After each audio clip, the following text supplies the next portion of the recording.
Once upon a time, I dared to dream big. Grinded, hustled, and went all in to make it happen. Natagpuan ko na nga ba ang hinahanap ng puso ko? This is my journey, mula Pilipinas hanggang Canada. Magandang araw mga kapuso, ako si Rachel Dancel, isang Global Pinoy dito sa Vancouver, Canada.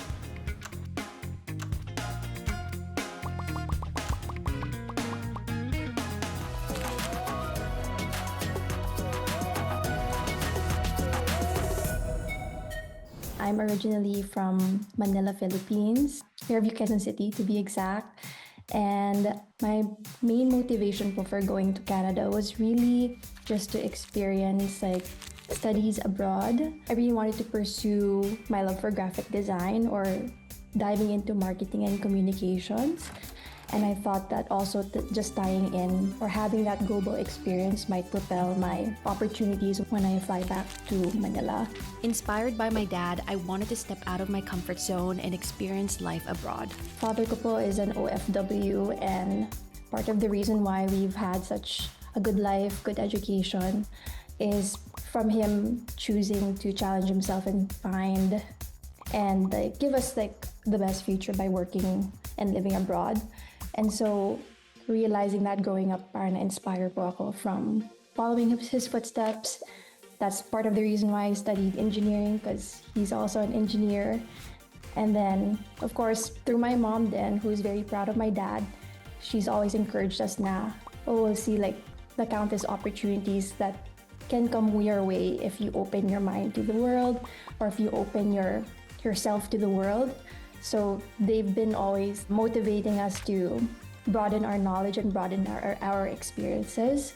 So that's part in the reason why I wanted to venture out and try learning abroad, especially in my 20s when you're still figuring out life. And they were excited, but they were proud that I made that decision by myself. For them, taking that huge step or even considerably a big risk means that I'm opening myself up to grow more or be stronger or gain more confidence in myself. Canada had always been an option. And then in terms of Canada, main reasons, particularly Vancouver po kasi one, I had relatives here, so the adjustment won't be as difficult.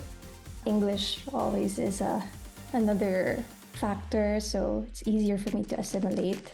And the environment po, because I didn't want to be too far away from what I'm used to. So Vancouver is known to be a very warm city, or less harsh winters, but yung main tying factor po talaga is knowing that I already have a community, so it would be less of an adjustment.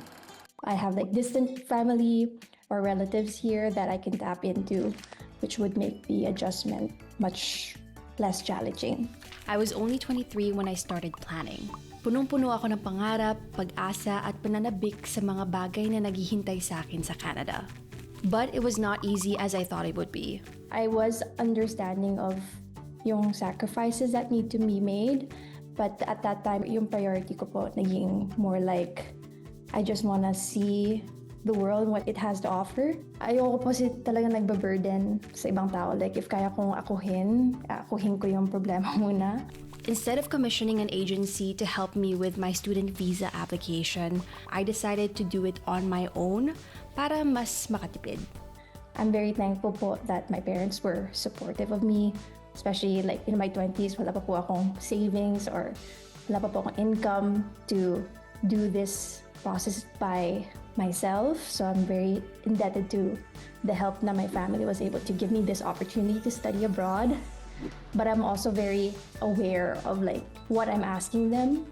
So I really wanted to make sure na, okay, may game plan din po of figuring out finances when I land in Canada and making sure na I don't burden them more with the undertakings that I put myself in. So tuition fees, cost of living, figuring out the day-to-day, groceries, transportation, rent, and all that is something that I had to factor in during the planning stage pa lang. In terms of When I actually started planning the process, it was sometime, I would say, mid-2016.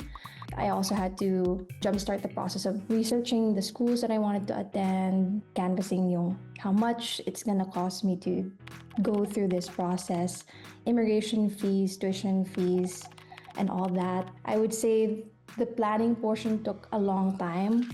Inabot din ng halos 1 taon ng planning and research, pati na rin ang completion of documents. At 3 buwan naman ang itinagal bago na-approve ang aking visa. When I passed my application from July, it was a fairly quick processing because I got my visa approved na in mid-September, and then I landed in Canada 2 weeks later, so September 27, 2017. It was a long process pero kinaya ko. I was also glad that I did DIY because I wasn't aware that you can go through an agency, but also that was my own decision din na, you know what, if I'm gonna go through this undertaking, I might as well understand the process. But everything kind of fell into place kasi I just graduated, so I want to move to Canada in the near future. So I really had that buffer to do all the research and prepare that by myself. The whole process itself, so tuition fees, namely immigration application fees, flights. Back in 2017, it would be roughly around, I would say, 20,000 Canadian dollars for that initial process. And the reason why it's considerably low is 1-year certificate program yung kinuha ko po in Canada. At least cash on hand was, I think, 3,000 Canadian dollars po. And the reason why that was also fairly low is because, again, I had the relatives, so sobrang nakatipid talaga ako for rent. And pretty much that 3,000 was just to set myself up. Share ko lang, throughout the application process, I've learned so many things that I think will also help you. First, do your research. Always verify information with official sources. Second, be organized. Prepare your documents carefully. Label and arrange them properly to help visa officers review your application efficiently.